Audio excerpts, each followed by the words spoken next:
I've been a security guard for about 6 years now, and because of my seniority, I usually pick the best shifts daytime, evenings, weekends off. But one contract changed all of that.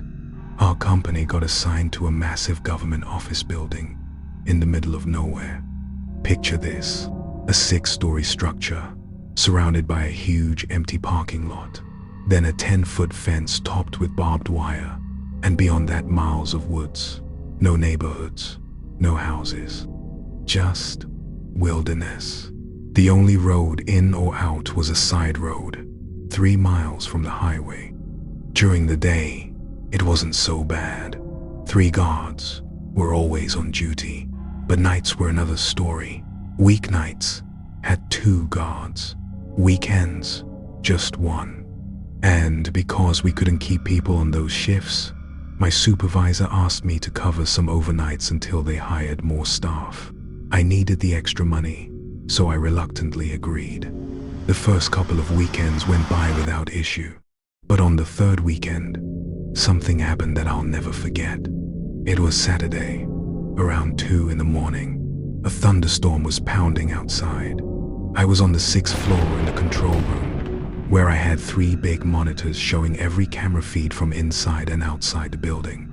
I had the lights off, my phone out, half watching a movie while sipping an energy drink. At one point, I got up to stretch and looked out the window. Rain was whipping through the parking lot, trees thrashing in the wind. Then a flash of lightning lit up the woods and I froze. For just a split second, I swear I saw a figure dart from one tree to another. It was at least 20 feet from the fence. I stood there waiting, staring, hoping for another lightning flash. When it came, the figure was gone. I told myself I was just tired, grabbed another drink from the vending machine. But when I got back to the control room, one of the exterior cameras, the one covering the back lot, was out. I looked through the blinds again and saw the camera dangling by its wires, swaying in the wind. That was when my nerves started creeping in. Then, not even 5 minutes later, the security system chimed. Someone was entering a restricted access code at the rear door keypad. I stared at the monitor in disbelief as the light turned green. Whoever it was, they had the code. Instantly, my stomach dropped. No one was supposed to be here. Not at that hour. Not without clearance. I grabbed the desk phone. Dead. I pulled out my cell. No service. My pulse skyrocketed. I stepped out into the hallway, trying to get a signal, and that's when the power shut off. The building went dark. I was already close to the stairwell, so I pushed inside and decided to use the darkness as cover. The generator room was in the basement, right near the stairs, which meant if this intruder cut the power, they had to be down there. I started moving slowly down the steps when suddenly I heard the stairwell door open below me. Then came the footsteps, heavy, coming up the stairs. I froze. My training told me to stay calm, but I wasn't ready to actually use my weapon on someone. I slowly turned to head back upstairs, hoping to get to the roof ladder and hide near the hatch until help came. But then my gun accidentally scraped the railing, making a loud clang. The footsteps stopped, and then they sprinted, charging up the steps. I bolted, running as fast as I could. At the top, I tried to trick them by throwing open the hallway door hard, letting it slam shut, then climbing the roof ladder in the darkness. Sure enough, seconds later, the intruder burst through the door, assuming I'd gone that way. I dropped quietly from the ladder and sprinted down the stairs, but he must have heard me land, because within seconds, his footsteps were thundering behind me again. By some miracle, I made it to the lobby before him. I burst through the front doors into the storm, ran across the lot, and dove into my truck. As I started the engine, I saw him dressed in black, face hidden under a hood, and mask charging out of the building toward me. I slammed the gas and tore out of there. By the time I reached the main road, I finally got cell service and called the cops. They searched the building, top to bottom, inside and out. He was gone.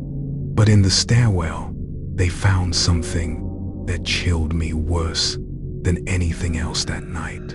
A loaded, unregistered handgun. To this day, no one knows who he was or what he wanted in that government building. And I thank God every day that I walked out of there alive.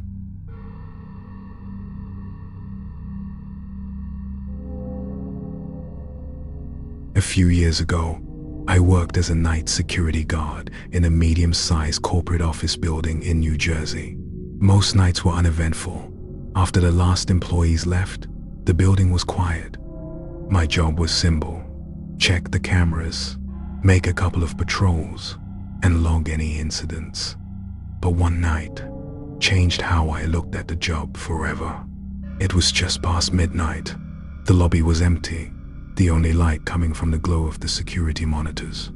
I was going through my usual routine, cycling through the feeds, elevators, hallways, rooftop, and the underground garage. That's when I noticed movement. On the garage feed, someone was walking between the cars. That might not sound strange, but at that hour, the garage was supposed to be empty. No employees had 24-hour access that night, and the cleaning crews had left hours earlier. I zoomed in. It was a man in a long, dark coat, oversized, dragging slightly. He wasn't heading toward any exit or vehicle. Instead, he was weaving between the rows of cars, pausing, scanning, almost like he was checking if someone was watching him. Every instinct I had told me something was wrong. I called my supervisor, told him what I was seeing. He told me to stay put and keep eyes on the monitors, but my gut said otherwise. I grabbed my flashlight and headed to the garage myself. The elevator ride down felt longer than ever. Each floor I passed echoed in the shaft, the hum of the cables loud in the silence. When the door slid open, the garage was dead quiet. I stepped out, beam from my flashlight cutting through the shadows. Row by row, I searched, between cars, around corners, calling out, "Security? Anyone here?" Nothing, just the echo of my own voice. I finally convinced myself maybe the camera glitched, maybe I'd imagined it. I went back upstairs, sat down, and checked the feed again. My blood ran cold. There he was, standing in the exact same spot I'd just checked. It was impossible. I had just been there. There was no way he could have returned that fast without me hearing or seeing him, unless he was watching me. For the next 20 minutes, I watched him on the feed. He moved slowly, making his way toward the stairwell that led to the upper floors. Then, he vanished off camera. I clicked through every other feed: hallways, elevators, lobby, rooftop. Nothing. He was gone. Or so I thought. The elevator dinged. The doors opened into the lobby. No one was inside, but across the polished tile floor, I saw them. Footprints. Wet, bare feet. It didn't make sense. It was winter outside. The man had been wearing shoes in the footage. To be barefoot in that building at that hour sent chills racing through me. I radioed my supervisor again, told him what I saw. He told me not to approach, just to stay put until off-site patrol could get there. But every second waiting made me more anxious. Finally, I decided to patrol the upper floors. I took the elevator to the 5th floor, flashlight in hand, and started checking doors. Most offices were dark and locked, but halfway down the hall, I saw one door cracked open. That wasn't possible. All doors were locked after hours. I nudged it open with the flashlight beam. Inside was just a dark office, a desk, a chair, computer monitor, asleep, nothing else. I turned back into the hall, then froze. Footsteps. Not mine. Wet, heavy, uneven, coming fast. I whipped my flashlight down the hall and caught a glimpse. At the far end stood the man in the long coat. He wasn't running, but he was walking fast, directly toward me. Panic surged through me. I bolted, sprinting down the hall toward the stairwell. His footsteps echoed behind me, louder, faster. I hit the stairwell door, swung it open, and practically dove inside. The footsteps followed, thundering closer, but then they stopped. Silence. I sat there, back against the wall, trembling, heart pounding. Every sound in that stairwell, every creak, every breath felt like it could be him. When backup finally arrived, I was pale and shaking. Together, we searched the entire building, top to bottom, garage, offices, every floor. Nothing, no trace of him.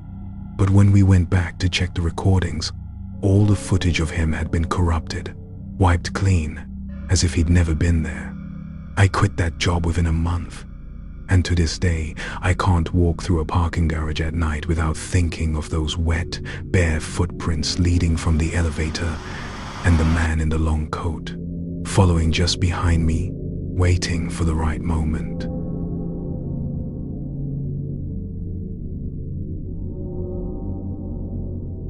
I used to work night security at a small medical clinic in Mississauga, Ontario. Compared to my other assignments, this one was quiet.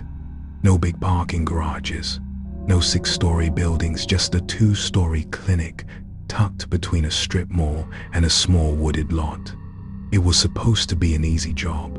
Just watch the cameras, make a couple of rounds, lock up the doors.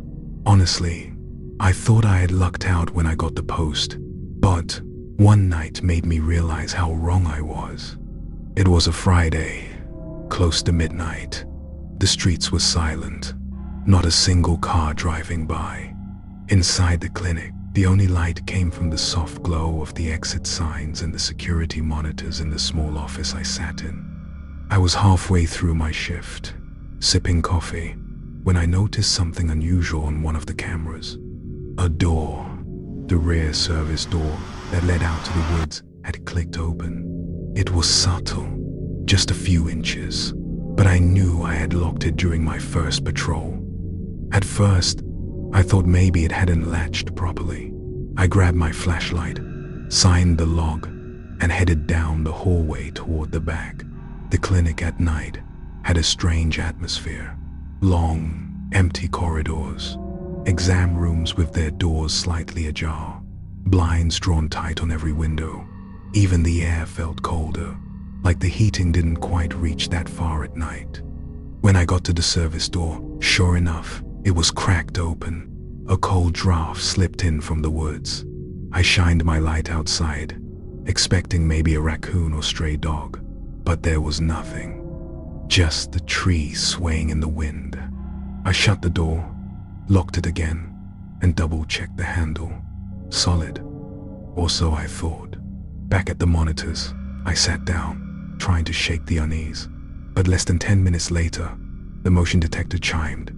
Camera 3 lit up the hallway leading to the exam rooms. Someone was walking down it. At first glance, I thought it was just a patient who had somehow stayed behind. But then I noticed something that made my stomach drop. They weren't walking normally. Their steps were slow, uneven, like they were dragging one foot. Their head was tilted at an unnatural angle, chin practically resting on their shoulder. And worst of all, the closer they came to the camera, the more I realized I couldn't make out their face. It was just shadow. I grabbed the phone and called my supervisor, straight to voicemail. My cell had no signal. I knew I couldn't just sit there. I grabbed my flashlight again and headed toward the hallway. My heart was pounding so hard I could hear it in my ears. When I turned the corner into the exam wing, the hallway was empty. I swept the light across every door, all closed, all locked, nothing. But then I noticed something wet on the floor. Footprints, bare, damp, leading from the service door all the way down the hall, then stopping right outside exam room 4. The door to that room was shut. I stood there, frozen, staring at it. Something in me said, don't open it. Every part of me screamed to go back, call for help, get out. But against my better judgment, I turned the handle. The door swung open slowly, creaking loud in the silence. The room was dark, but I could make out the exam table, the rolling stool, the sink in the corner. Everything looked normal until I shined the light at the far wall. There was writing, dozens of words, smeared across the paint in what looked like dirt, or maybe something worse, scribbled again and again. Let me in. The hairs on my neck stood straight up. I stumbled back into the hall, and that's when I heard it. Footsteps, heavy, dragging, coming from the far end of the corridor. I pointed my flashlight, and my stomach dropped. The figure from the cameras was there, standing just under the red glow of the exit sign, still with its head tilted, face lost in shadow. But now I could hear it, breathing, loud, wet, rattling, and then it started walking toward me. I didn't wait. I bolted down the opposite end of the hall, through the lobby, and straight out the front doors. I didn't stop running until I was in my car with the engine roaring. When I came back the next morning with my supervisor, we checked the clinic top to bottom. The service door was still locked. The cameras showed nothing, no figure, no footprints. And in exam room 4, the wall was spotless, no writing. It was like none of it ever happened. But I know what I saw. I know what I heard. And I'll never forget that shadowed face, tilted at an impossible angle, staring down the hall at me.